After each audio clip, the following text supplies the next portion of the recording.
नमस्कार मेरे दोस्तों। मैं उम्मीद करता हूं कि इस लॉकडाउन के समय में आप लोग अपने घरों में सुरक्षित होंगे, सेफ होंगे। आज मैं आप लोगों के लिए एक ऐसा मुद्दा लेकर के आया हूं जो बहुत ही नाजुक मुद्दा है, पर नाजुक होने के साथ साथ ये मुद्दा बहुत ही कम लोगों के द्वारा छुआ गया मुद्दा है। वो मुद्दा आप लोगों के सामने रखने से पहले मैं कुछ दर्दनाक तथ्य आपके सामने रखना चाहता हूँ। अभी कुछ ही दिन पहले आप लोगों को सबको पता होगा कि ट्रेन की पटरी पर कुछ लोग वहां पर सोए हुए थे, कुछ मजदूर। ट्रेन आई और उन्हें कुचल कर चली गई।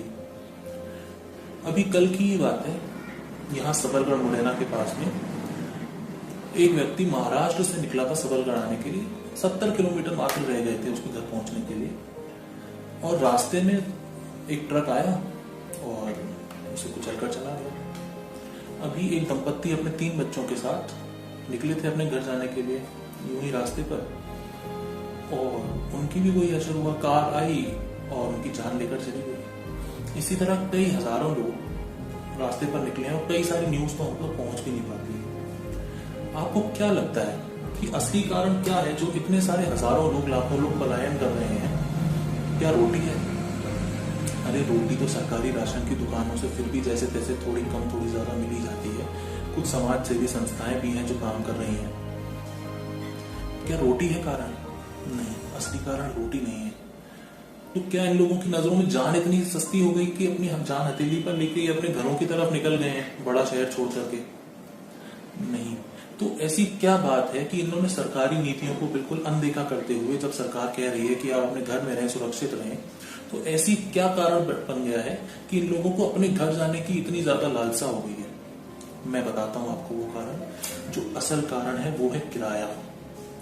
हमारे यहाँ के ज्यादातर इतने नीच मकान मालिक हैं कि एक दिन का किराया भी वो छोड़ने को तैयार नहीं है किराएदार के ऊपर। उनकी नजरों में किसी की जान की कीमत भी उनके किराए से कम है।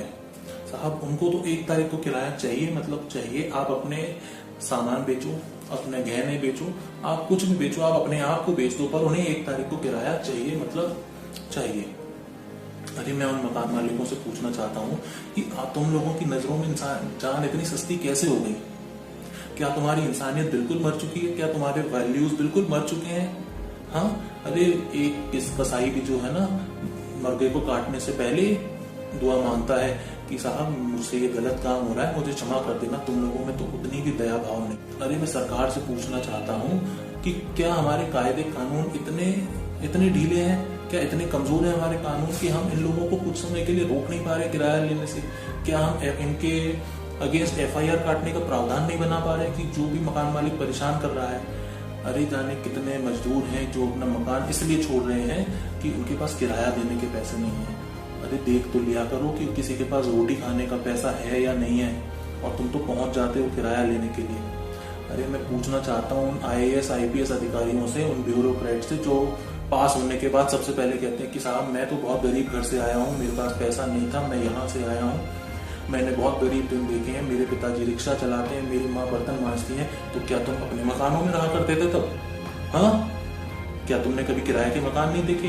क्या तुम जानते नहीं हो कि किराया सबसे ज्यादा अकड़ता है इंसान को? क्या तुम जानते नहीं हो कि किराया सबसे ज्यादा परेशान करता है? इंसान अपने जेब में जो किराए पर रहता है ना, वही जानता है कि पेट में रोटी कम डालने के बाद भी सबसे पहले वो मकान का किराया देता है। अरे इतने सालों में कभी किसी ने बोला था क्या तुमसे कि हम किराया नहीं दे पाएंगे?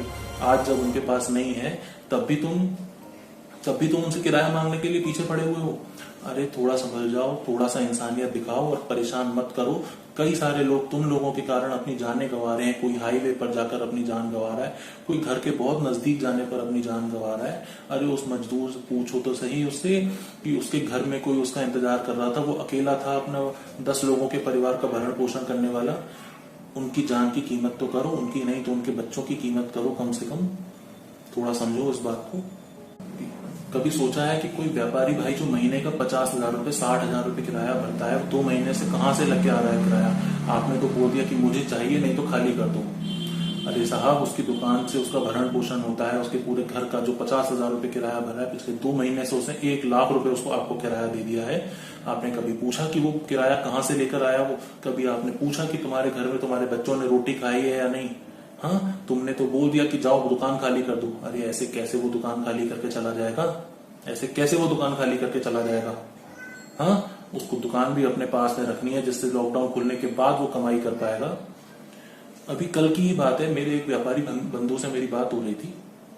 मजबूरी में आखिर उसको खाली करनी पड़ी दुकान, क्योंकि मैंने बताया नीच मकान मालिक इतने जो मानने को तैयार नहीं है, उनको आखिर दुकान खाली करनी पड़ी अपनी। तो वो बोले यार कि जब मैंने अपने पास मजदूर मंगाए ना, मजदूर जो काम करने के लिए सामान वामान शिफ्ट करने के लिए आए, मकान मालिक ने तो भगा दिया। 7 साल से रहता था वो, 7 साल से वो दुकान में था, उसने तो बोल दिया, जबकि एडवांस किराया देता था वो 7 साल से, और उसने मना कर दिया कि साहब नहीं दे पा रहे किराया तो खाली करो। पता है जो मजदूर आए ना सामान उठाने के लिए, उन मजदूरों ने क्या कहा कि साहब परेशानी का समय है, आप पर भी परेशानी है, हम पर भी परेशानी है, जितना सामान हो, जितना पैसा आपकी जेब में हो आप दे दीजिए, हमें कोई दिक्कत नहीं है। आप देख रहे हो आपके पास जमीन जायदाद होने के बाद भी असली इंसान कौन है? इंसानियत उसकी नहीं मरी, इसकी इंसानियत उसके पास है। क्यों? क्योंकि वो भूख का दर्द जानता है, वो पैसा देने का दर्द जानता है। तो आप सभी से मेरा निवेदन है, हाथ जोड़कर निवेदन है, खासकर मकान मालिकों से, कि कुछ समय के लिए आप किराया छोड़ सकते हैं, कुछ समय के लिए परेशान ना करें मकान मालिक, कुछ समय के लिए किराएदारों को परेशान ना करें, कि थोड़ा रहम खा जाइए। आपका कुछ बिगड़ेगा नहीं, पर जो सामने वाला है उसका कुछ बचेगा नहीं। आपके क्या विचार हैं इस मुद्दे पर? आप मुझे कमेंट करके बताइए, जरूर कमेंट करके बताइए। और अगर आपको वीडियो अच्छी लगे तो जरूर इसे लाइक कीजिएगा और दूसरे लोगों के साथ शेयर भी कीजिएगा।